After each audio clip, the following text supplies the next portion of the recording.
بسم اللہ الرحمن الرحیم صلی اللہ تعالی علی محمد صلی اللہ علیہ وآلہ وسلم۔ ناظرین و سامعین، آج آپ کے سامنے ایک ایسا واقعہ سنانے جا رہا ہوں جو اللہ اور اس کے رسول صلی اللہ علیہ وسلم سے وفا کی ایک اعلیٰ مثال ہے۔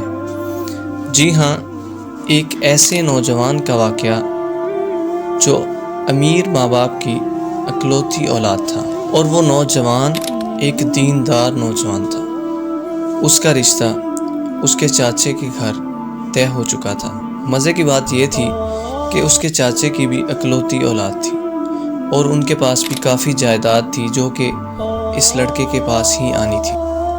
اب ہوا یوں کہ لڑکا دیندار اور جو لڑکی تھی وہ غیر دیندار، یعنی اس کا دین کے ساتھ دور دور تک تعلق نہیں تھا۔ اس نے اس سے کہا کہ اگر تم اپنی داڑھی کو کٹوا دو تو میں تم سے نکاح کر لوں گی۔ یہ بات سن کر اس لڑکے نے ایسا جواب دیا کہ اس کی عصمت کو سلام ہے۔ اس نے کہا کہ میں تمہارے لیے اپنے دین کو نہیں چھوڑ سکتا، لہذا اس نے نکاح سے انکار کر دیا۔ جب لڑکے کے ماں باپ کو پتہ چلا کہ اس نے انکار کر دیا ہے تو انہوں نے کافی زور ڈالا اس پر کہ تم اس سے ہی شادی کرو گے۔ آخر کار اس لڑکے کو اپنا گھر چھوڑ کر جانا پڑا، اور وہ کہیں دور شہر کی طرف نکل گیا۔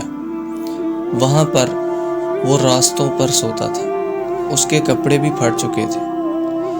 ایک رات وہ مسجد میں سونے کے لیے گیا تو وہاں کے امام مسجد نے اسے یہ کہہ کر بھگا دیا کہ حالات ٹھیک نہیں ہیں، لہذا تمہیں مسجد میں سونے کی اجازت نہیں ہے۔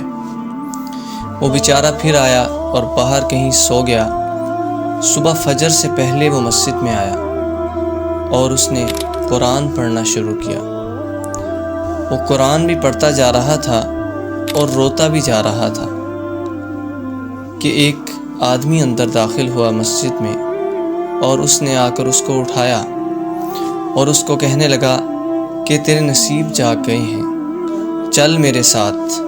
اس نے کہا کہ کیا ماجرا ہے کہ میں تیرے ساتھ کیوں چلوں؟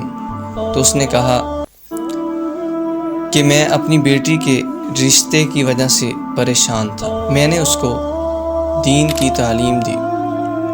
اب میں پریشان تھا اس کے لیے کہ رات کو نبی اکرم حضرت محمد مصطفیٰ صلی اللہ علیہ وآلہ وسلم میرے خواب میں تشریف لائے، اور انہوں نے فرمایا کہ تم اپنی بیٹی کا نکاح اس فلاں نوجوان سے کرو اور وہ مسجد میں ہوگا، تو لہٰذا میں تیرے پاس آیا ہوں۔ اسی طرح پھر اس نوجوان کا نکاح ہو گیا۔